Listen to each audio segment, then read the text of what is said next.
நல்லதே நடக்கும். ஓம் நம சிவாயம். எல்லாம் வல்ல ஸ்ரீ வாராகியம்மன் திருவடி சரணம். உலகத் தமிழ் நெஞ்சங்கள் அனைவருக்கும் உங்கள் சிவசரி ராஜகணபதியின் அன்பான வணக்கங்கள். இன்றைய பதிவில் இந்த வருடத்தின் முதல் ருச்சிக யோகம் உருவாகிவிட்டது. அதனுடைய காரணத்தினால் துலாம் ராசியில் பிறந்த உங்களுக்கு அதிர்ஷ்டமும் ஆரோக்கியமும் சுகமும் கிடைக்கப் போகிறது. அதை பற்றி இன்றைய பதிவில் பார்க்க போறோம்.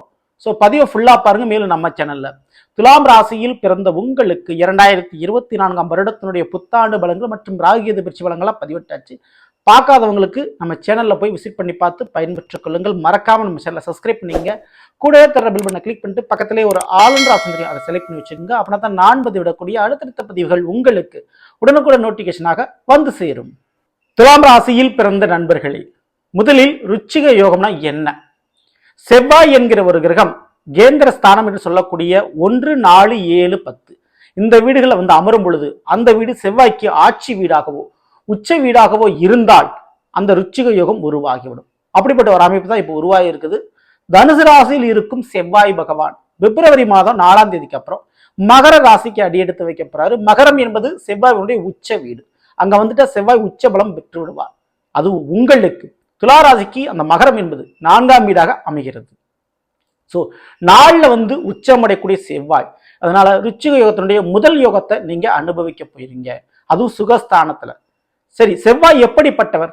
பொதுவாக செவ்வாய் பயிற்சி எதுக்கெல்லாம் நல்லது செய்யும் அப்படின்னா, ஒருவருடைய வாழ்க்கையில இருக்கக்கூடிய கடன் பிரச்சனை குறையணும்னாலும், எதிரிகள் வீழ்ல வேணும்னாலும், அதே போல நோய் அழியணும்னாலும் செவ்வாய் பயிற்சி மிக மிக முக்கியமானது. செவ்வாயினுடைய மூமெண்ட்டை பார்த்துதான் கடன் அழியுமா, நோய் தீருமா, பிரச்சனை குறையுமான்றதை நம்ம தெரிஞ்சுக்க முடியும். அப்படிப்பட்ட செவ்வாய் 4ஆம் வீட்டுக்கு சுகஸ்தானத்தில் போய் அமர்ந்திருக்கிறாரு. அதுவும் துளாராசியான உங்களுக்கு செவ்வாய் எப்படிப்பட்டவர்? துளாராசியான உங்களுக்கு 2ஆம் வீடான விருச்சிகத்திற்கும் 7ஆம் வீடான மேஷத்திற்கும் இந்த செவ்வாய் அதிபதி. ஸோ 2க்கும் 7க்கும் உறைவன் இப்போ 4ல் போய் உச்சம் அடைந்திருக்கிறார். அப்போ துளாராசியில பிறந்தவங்களுக்கு முதல்ல பொருள் செல்வம் கூடும். ஆமாங்க, அசையும் அசையா சொத்துக்களுடைய வருகை அதிகமான முறையில் இருக்கும். ஏன்னா தனஸ்தானம் 2ஆம் வீடு, அதற்கு அதிபதியாக இருக்கக்கூடியவர் 4ல் போய் உச்சம் அடைந்திருக்கிறார். ஸோ இந்த ருச்சிக யோகத்தினுடைய அடிப்படையில் அசையும் அசையா சொத்துக்கள் அதீதமான முறையில் உருவாகும். வீட்டில் செல்லப்பிராணி முதற்கொண்டு நீங்க வளர்க்க ஆரம்பிப்பீங்க. ஸோ அப்படிப்பட்ட பொருளாதார முன்னேற்றம் உங்களுக்கு ஏற்படுங்க. தனச்செல்வம் நிச்சயம் உண்டு.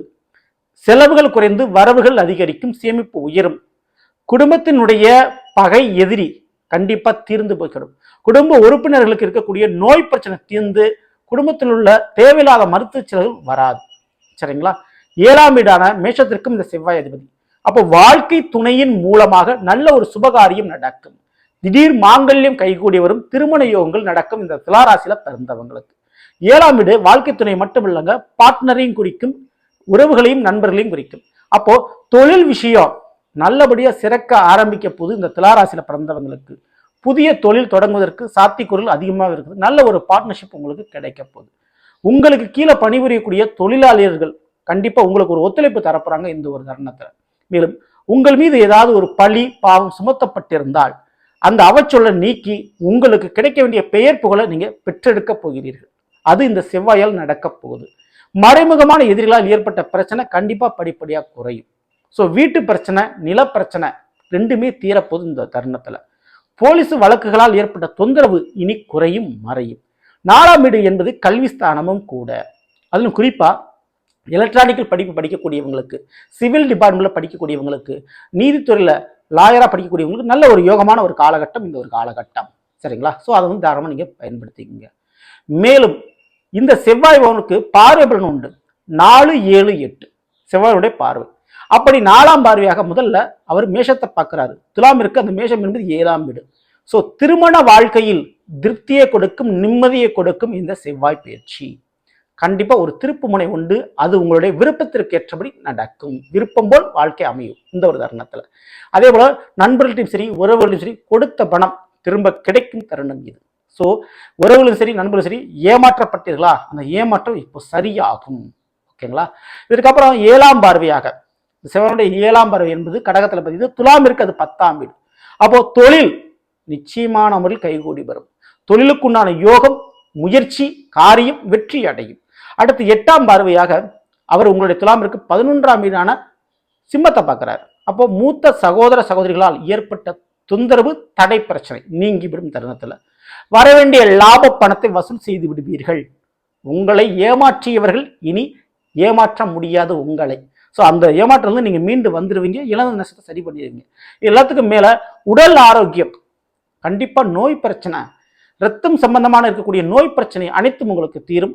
ஹீட்டு, வயிற்று வலி சம்பந்தமான பிரச்சனை இருக்குது அப்படின்னா அந்த பிரச்சனைலாம் படிப்படியாக உங்களுக்கு மறையும். ஸோ ரத்தத்தில் கட்டி இருக்குது, இல்லை பிளட்ல ஏதாவது பிரச்சனைகள் இருக்குன்னா அந்த பிரச்சனை சரியாகும். ஸோ ஆரோக்கியமும் உங்களுக்கு கிடைக்க போகுது, ஆஸ்தியும் கிடைக்க போகிறது. கண்டிப்பா திருமண வாழ்க்கையும் நிச்சயம் உண்டு, தொழிலும் உண்டு. ஸோ இந்த 4 விதமான யோகங்களும் கண்டிப்பா உங்களுக்கு இருக்கு. அதுதான் ருச்சிக யோகம். ஸோ அதைத்தான் நீங்க அனுபவிக்க போறீங்க. பிப்ரவரி 4ஆம் தேதியிலிருந்து இதுக்குண்டான மாறுதலும் மாற்றங்களும் உங்களுக்கு நடக்கும். பயன்படுத்திக்கங்க. மேலும் இந்த ஒரு தருணத்துல அந்த 7ஆம் வீட்டுல மேஷத்துல குருவான் இருக்கிறார். குரு பார்வை உங்கள் மீது இருக்கிறது. ஸோ அந்த குருவை செவ்வாயும் பார்த்துடுறாரு. அப்போ விவேகத்தை கொடுக்கக்கூடிய குருவும் வேகத்தை கொடுக்கக்கூடிய செவ்வாயும் தொடர்பு ஏற்படுத்தி பார்வையோட தொடர்பு கொள்கிறார்கள். இதனுடைய அடிப்படையில் விவேகமும் வேகமும் கலந்தால் வெற்றி நிச்சயம் உண்டு. அப்படிப்பட்ட வெற்றி துலாம் ராசியில் பிறந்தவர்களுக்கு இந்த பிப்ரவரி 4ஆம் தேதிக்கு அப்புறம் நிச்சயம் நடக்க போது. வாய்ப்புகளை கட்டாயம் பயன்படுத்திங்க. மேலும் தவறாமல் சுவாமிமலை, கும்பகோணத்துக்கு அருகிலுள்ள சுவாமிமலை சென்று முருகனை தரிசனம் செய்யுங்க. முருகப்பெருமான் வடக்கு நோக்கி அமர்ந்திருக்கக்கூடிய திருத்தலங்களுக்கு சென்று, வடக்க நோக்கி அவர் திசை திரும்பி இருக்கணும், அப்படிப்பட்ட திருத்தங்களுக்கு சென்று முருகனை வணங்குங்கள். உங்களுடைய வாழ்க்கையில் மிகப்பெரிய மாற்றம் காத்து கொண்டிருக்கிறது, நடக்கப் போகிறது. சரிங்களா? ஸோ நல்லவர்களே, நாம் இன்றைய துலாம் ராசியில் பிறந்தவர்களுக்குரிய பலனை பற்றி பார்த்தோம். இது நிச்சயமா உங்களுக்கு பயனுள்ள பிடிச்சிருந்த லைக் பண்ணுங்க. மேலும் உங்கள் நண்பர்களுக்கும் உறவினர்களுக்கும் மறக்காமல் செய்யுங்கள். இதுவரை நம்மளுடைய சேனலை சப்ஸ்கிரைப் பண்ணாமல் இருக்கிறவங்க சப்ஸ்கிரைப் பண்ணிங்க. கூடவே தர பெல் பட்டனை கிளிக் பண்ணிட்டு பக்கத்திலே ஒரு ஆல்ன்ற ஆப்ஷன் அதை மறக்காம செலக்ட் பண்ணி வச்சுங்க. மேலும் அடுத்து சந்திப்போம். நன்றி, வணக்கம். நல்லதே நடக்கும். ஓம் நம சிவாயம். எல்லாம் ஸ்ரீ வராகியம்மன் திருவடி சரணம்.